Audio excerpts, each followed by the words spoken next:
চিৎকার করে আকাশ বাতাস ফাটিয়ে ফেলল, আমার হাত থেকে কারো রক্ষে নেই। নারী আর শিশু পাচার নিয়ে আমার একমাত্র ব্যবসা, আমার এই ব্যবসায় যে ব্যাপক বাধা দিতে আসবে তাকে আমি আর এই দুনিয়ায় বাঁচিয়ে রাখবো না। টাইগার, রবিন, কুত্তার বাচ্চাকে নিয়ে আয়।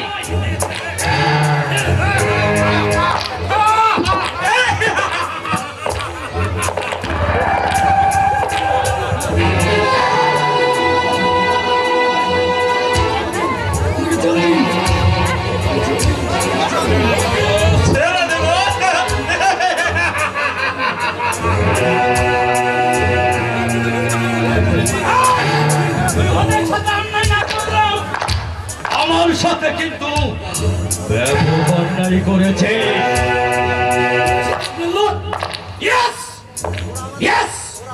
ওরা আমার লোক, কিন্তু নয়।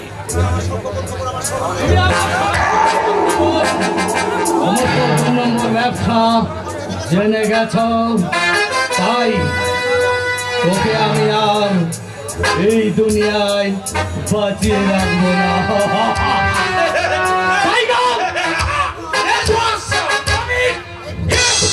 ওই কুত্তার বাচ্চাকে আবার স্টেজের উপরে ছুঁয়ে দে।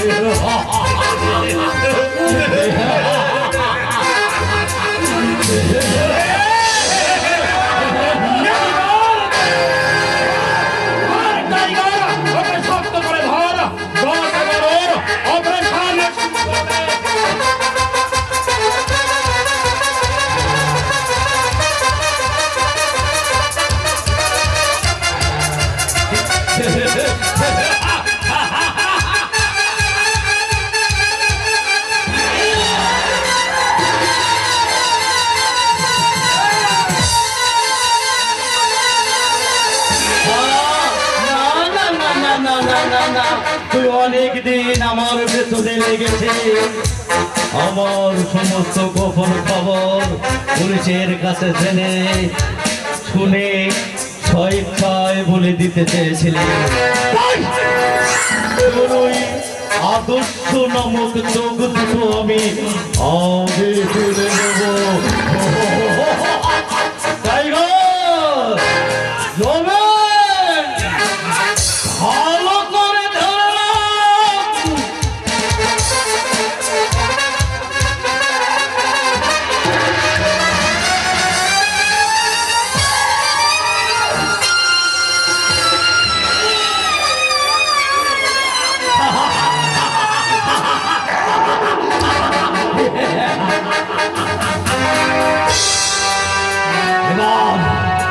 এবার ওই আত্মিকটাকে আমি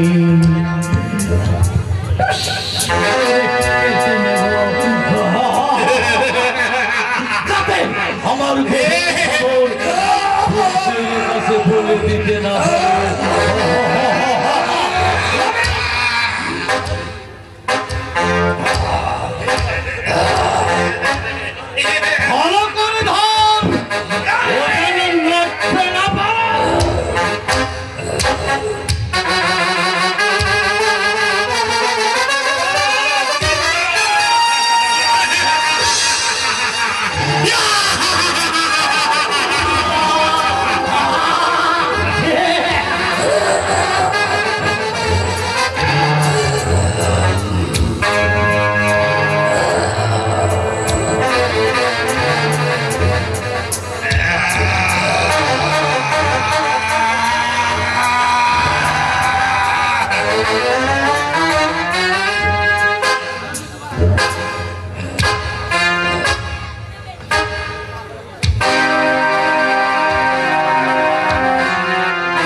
তোমার আশীর্বাদে, তোমার করুণায়, অনেক যত্নে, অনেক কষ্টে আমি আমার এই ব্যানার্জি বাড়ির মান সম্মান আরো এক ধাপ এগিয়ে নিয়ে যেতে পেরেছি।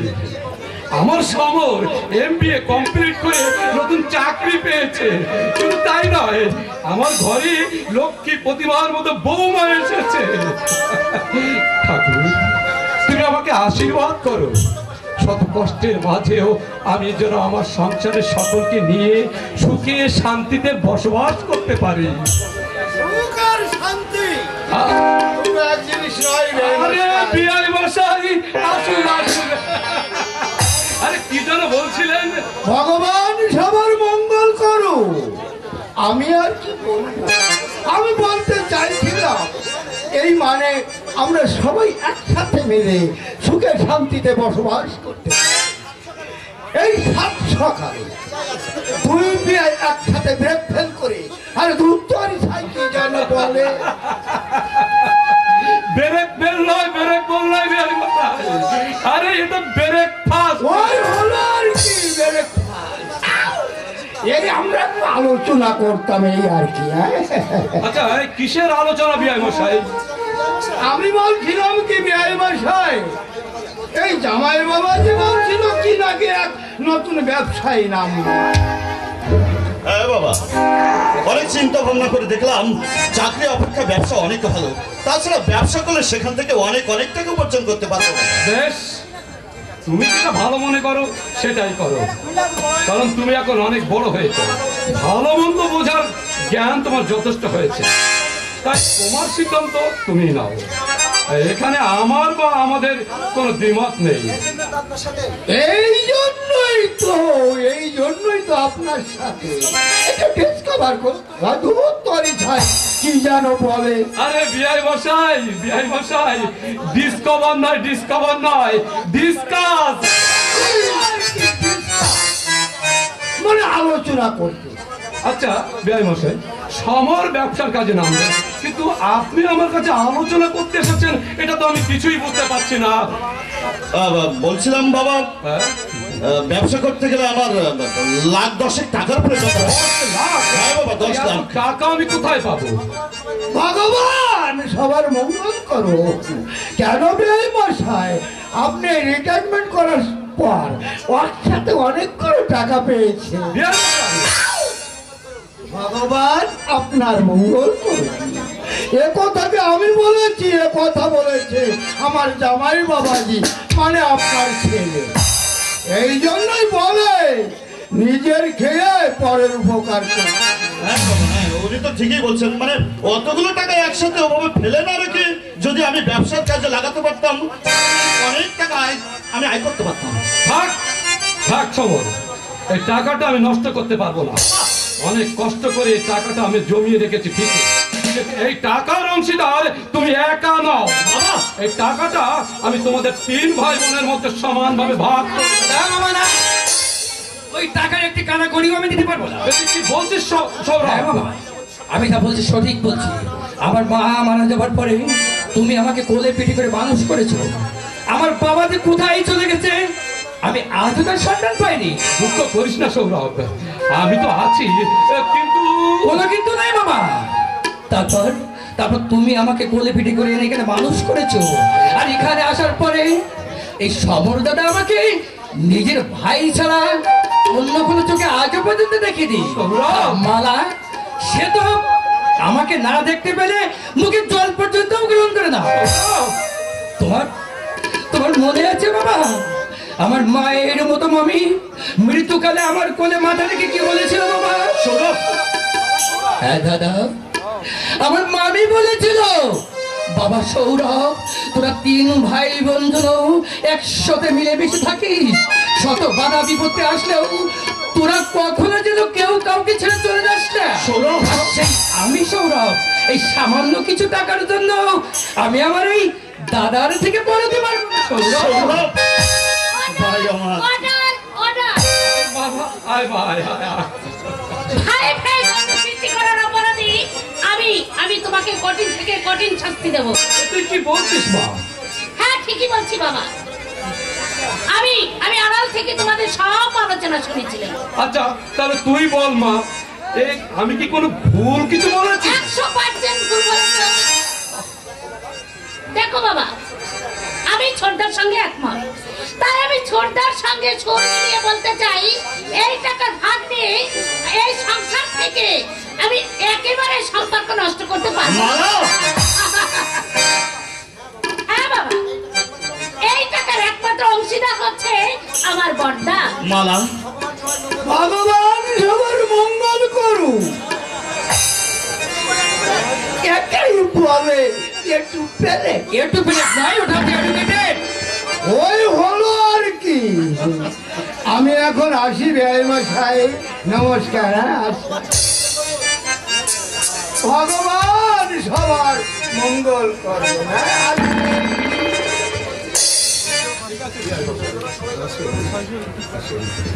ঠিক আছে, তোরা সবাই যখন বলছিস এতে আমি আর আপত্তি করব না। আগামীকালকেই আমি ব্যাংক থেকে টাকাগুলো তুলে সমরকে দেওয়ার ব্যবস্থা করছি। বাবা বলছি, বলবি? হ্যাঁ বলছিলাম আরেকটা কথা ছিল বাবা। বল কি কথা? বলছি এই এই স্ট্যাম্পে একটা সই করে দিতে হবে বাবা। স্টাম্প? বাবা আমি যে ব্যবসা করতে যাচ্ছি সেই ব্যবসা প্রতিষ্ঠানের নাম এমএসএস এন্টারপ্রাইজ। তার মানে মালা সৌরভ আর সমর, তাই না দাদা? একদম সঠিক বলেছিস। আর এই প্রতিষ্ঠানের একমাত্র মালিক আমার পূজনীয় বাবা সৌমেন ব্যানার্জি, আর আমি সমর ব্যানার্জি তারই অবর্তমানে এই ব্যবসা প্রতিষ্ঠানের পাওয়ার অফ অ্যাটর্নি পাচ্ছি। এর মর্মে আমাকে একটা সই করে দিতে হবে। আচ্ছা সমর, হ্যাঁ বাবা। এই প্রতিষ্ঠানের মালিক যদি তুমি একা হও তাহলে তো এত কিছু করা লাগে না বাবা। না বাবা না, তুমি এ কথা আমাকে বলো না।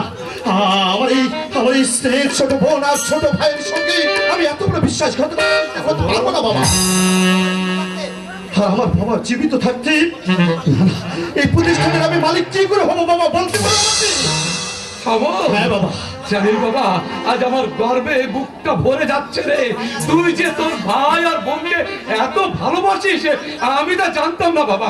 দে দে স্ট্যাম্পটা দে বাবা, কোথায় কোথায় সই করতে হবে আমাকে দেখিয়ে দে, আমি এক্ষুনি সই করে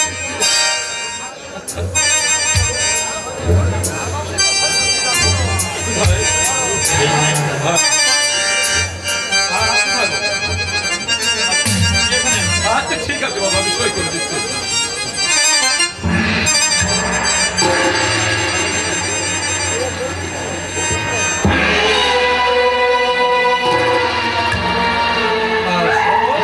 হ্যাঁ বাবা। দেখ সব কিছু ঠিক হয়েছে কি? হ্যাঁ বাবা, সবকিছু ঠিক আছে বাবা। আচ্ছা ঠিক আছে, তাহলে তোমরা সবাই কথা বলো। আমি ব্যাংক থেকে টাকাগুলো উঠিয়ে আনার ব্যবস্থা করছি। হ্যাঁ ঠিক আছে বাবা, চলি বাবা। ঠিক আছে, ঠিক আছে, ঠিক আছে বাবা। বাবার সঙ্গে কথা বলতে বলতে আমি তো ভুলেই গেছি। কি ভুলে গেছিস? আমার হাতে পূজার প্রসাদ আছে। আরে তাহলে আর দেরি করছিস কেন? হ্যাঁ, পূজার থালা নিয়ে দুই ভাইয়ের সামনে দাঁড়িয়ে আমি পূজার প্রসাদ নিয়ে এসেছি, ওটা দে না দে, একটু বসে খেয়ে নি। আরে কি বলছিস রে সোনা, একটু তোকে বল। আমি আর কি বলবো দাদা, আমি তো খিদের যন্ত্রণায় না একদম ছটফট করছি। এই তখন আমি কোনো কথাই বলতে পারছি না দাদা। আচ্ছা তোমাদের ব্যস্ত হওয়ার কোনো প্রয়োজন নেই, কারণ আমি জানি আমাদের এই বাড়িতে দুদিন পেট ঢোকাচ্ছে। বলে তুই আরে বাবা, পেটুক তো আছে, সেজন্যই তো বলি তুই তো আমাদের আর বোন নস। তাহলে আমি কি? তুই আমাদের না, তুই আমাদের পুরিমা। এই ভালো মন্দ পরে দেখা যাবে, আগে প্লেটটা দে, আমরা দু ভাই বসে এখানে খেয়ে দিই, ঠিক আছে? ঠিক আছে দাদা, ঠিক আছে। এই প্রসাদ খেয়ে তোমরা দু ভাই ফ্রেশ হয়ে তোমরা ঘরে এসো, আমি ততক্ষণে বৌদির সঙ্গে তোমাদের খাওয়ার ব্যবস্থা করে দেই। দাঁড়িয়ে আছিস কেন? ও নিয়ে আমতা আমতা করছিস কেন? খেয়ে দে, এবার ভাই, বস বস।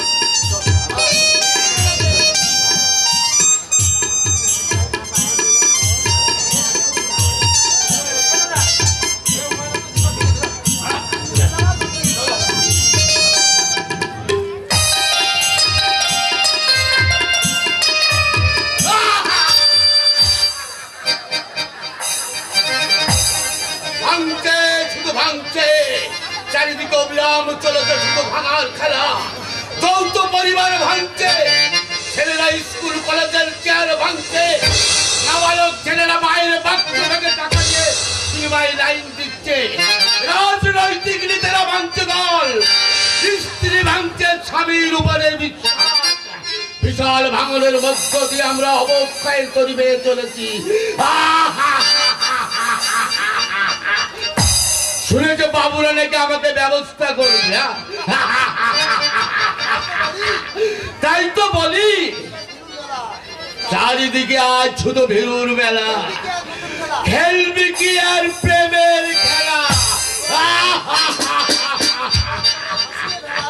জোয়ার জলে ভাসিয়ে ফেলা, পাইবি কি উজান, পাতাল ফেলে চলবি মাতাল, স্বর্গে দিবি তাল। স্বর্গে স্বর্গে, হ্যাঁ হ্যাঁ, আমার একমাত্র বোন চম্পাকে আমি বিয়ে দেবো যেখানে, সেখানে সব সময় সুখের স্বর্গ বিরাজ করবে। কিন্তু বাবা, তুমি কি সে স্বর্গ খুঁজে পাবে? কে আপনি? আমি উল্কা, আমি সাইক্লোন, আমি সিদ্ধ। কি বলছেন আপনি? আমি পরিষ্কার বাংলা ভাষায় কথা বলছি, আর তুমি এই বাংলা ভাষা বুঝতে পারছি না। কিন্তু বুঝতে পেরেছি, তোমরা সবাই আজকের এই বাংলাদেশের ইংরেজি বাবু, যার কারণে তোমরা কাজী নজরুল ইসলাম, বঙ্কিমচন্দ্র, রবীন্দ্রনাথ ঠাকুর, মাইকেল মধুসূদন দত্তের সোনার বাংলাকে তোমরা চিনতে পারো না। কি বলছেন আপনি? তুমি কি জানো 1952 সালে ভাষা আন্দোলন মনে আছে তোমার?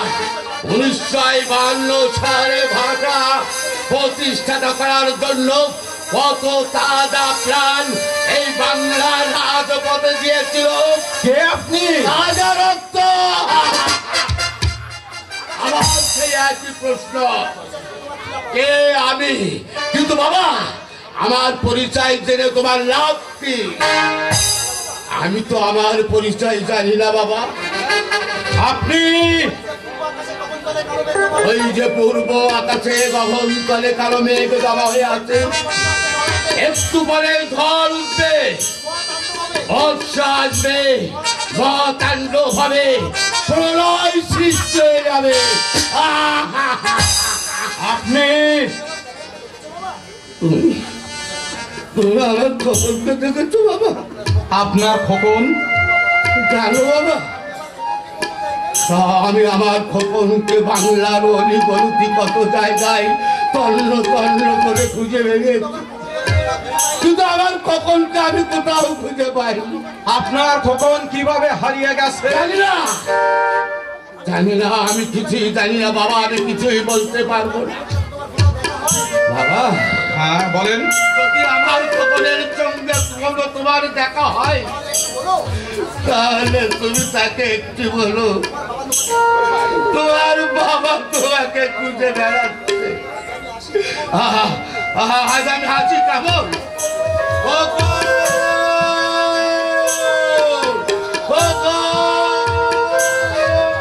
শুনুন, আপনি শুনুন, কে এই লোকটি?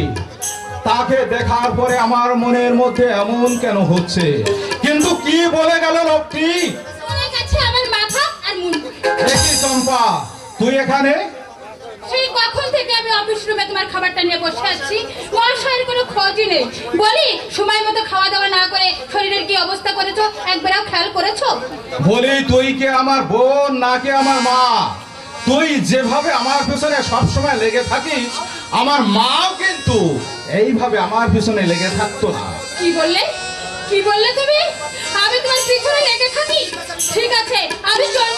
কোথায় যাচ্ছিস?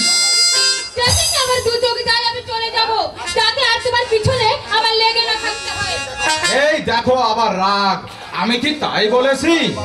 তবে বলো, বলো তোমার ভুল হয়ে গেছে, আমার কাছে করজোরে ক্ষমা চাও। ঠিক আছে বাবা, ঠিক আছে, আমার ভুল হয়েছে।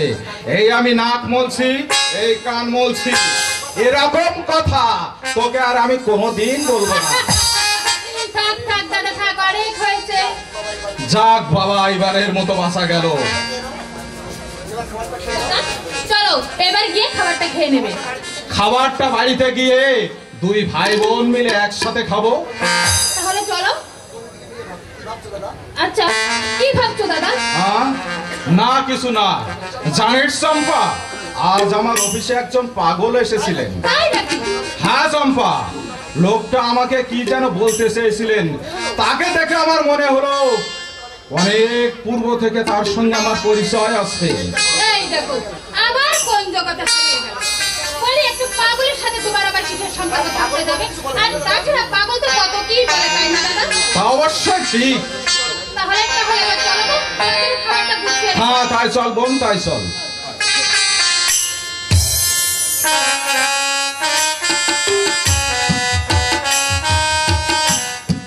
স্বামী সংসার নিয়ে চলতে চলতে আমি একদম ক্লান্ত হয়ে পড়েছি। কবে যে এই বন্দি জীবন থেকে আমি মুক্তি পাবো তার কোনো ঠিক নেই। মামার আদেশে এই ব্যানার্জি বাড়িতে আমাকে লক্ষ্মী প্রতিমার মতো বউ হয়ে থাকতে হচ্ছে। কিন্তু এভাবে কতদিন এভাবে আমাকে অভিনয় করে চলতে হবে? তোমাকে আর খুব বেশি দিন অভিনয় করতে হবে না my sweetheart। রবি, তুমি এসেছো? হ্যাঁ লিপি, আমি এসে গেছি। তোমাকে ছেড়ে আমি একটি মুহূর্ত থাকতে পারছিলাম না, তাই সকল বাধা অতিক্রম করে আমি তোমার কাছে ছুটে। রবি, ভালোই করেছে রবি, তুমি এভাবে সবসময় আমার এখানে আসা যাওয়া করবে। আমি একটু হলেও আমার এই বন্দি জীবন থেকে মুক্তি পাবো। কিন্তু লিপি, আমি এখানে কোন পরিচয়ে যাওয়া আসা করব? তুমি আমার আপন মাসিমার ছেলে, আই মিন তুমি আমার মাস্তুতো ভাই। হ্যাঁ ঠিক এই পরিচয় তুমি এখানে আসা যাওয়া করবে। ও লিপি মাই সুইটহার্ট, বাড়ির সবাই জানবে তুমি আমার মাসিমার ছেলে। আর সকলের চোখকে ফাঁকি দিয়ে তুমি আমি দুজনে হারিয়ে যাব প্রেম রাজ্যের গভীর অরণ্যে। রবি, ইয়েস মাই সুইটহার্ট। রবি, আমার যৌবনের ঘুমন্ত প্রাপ্তি গুলি তোমার জন্য ডানা মেলে অপেক্ষা করছে। এই অতৃপ্ত হৃদয়ে তোমার ভালোবাসার পরশ দিয়ে আমাকে তুমি আদরে আদরে ভরিয়ে দাও রবি। ও লিপি, আর লিপি। হ্যাঁ, জানো রবি, তোমাকে আজ আমার নতুন কাছে পেয়ে আমার কি ইচ্ছে হচ্ছে জানো? কি ইচ্ছে হচ্ছে মাই সুইট ডার্লিং? আমার ইচ্ছে করেছে ভালোবাসবো। আরে বাহ,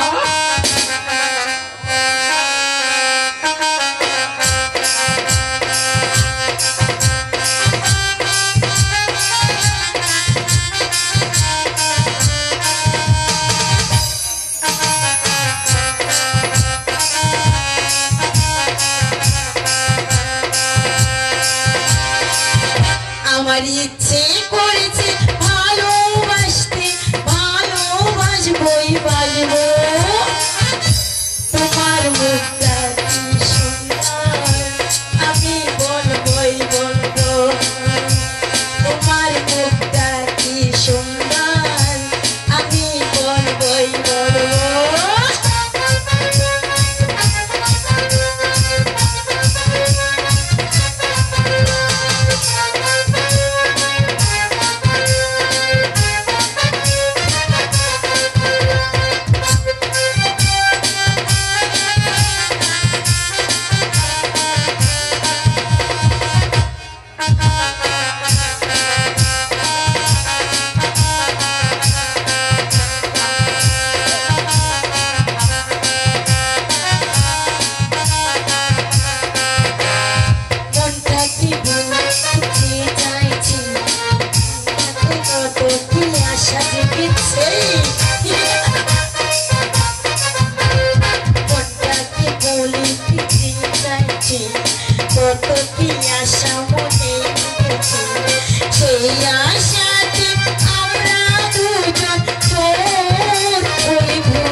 সেই মান সম্মান নষ্ট করছে। কি বলতে চাও তুমি? আমি আর কি বলবো বৌদি, আমি আর কি বলবো? আমি তো সবই দেখলাম, তাই তাই আমি বলছি এই পথ তুমি আর মারিও না বৌদি, এখনো সময় আছে। তুমি নিজেকে সংশোধন করো। এই মেয়ে, কে তুমি? তোমাকে জ্ঞানের বাণী শোনানোর জন্য এখানে কে ডেকেছে?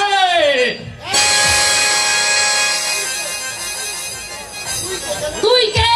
আর কেনই বা এই ব্যানার্জি পরিবারের মান সম্মান নিয়ে তুই সুখের ঘরে দুঃখের আগুন জ্বালাতে এসেছিস? বল, জবাব দে, জবাব দে।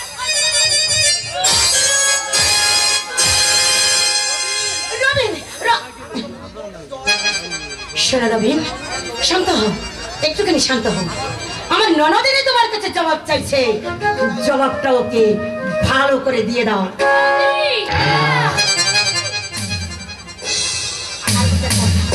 ততক্ষণে আমি বাইরের কাজগুলো একটু সেরে আসি, আর ততক্ষণে তুমি জবাবটা ভালো করে বুঝিয়ে দাও। বৌদি, বৌদি, এই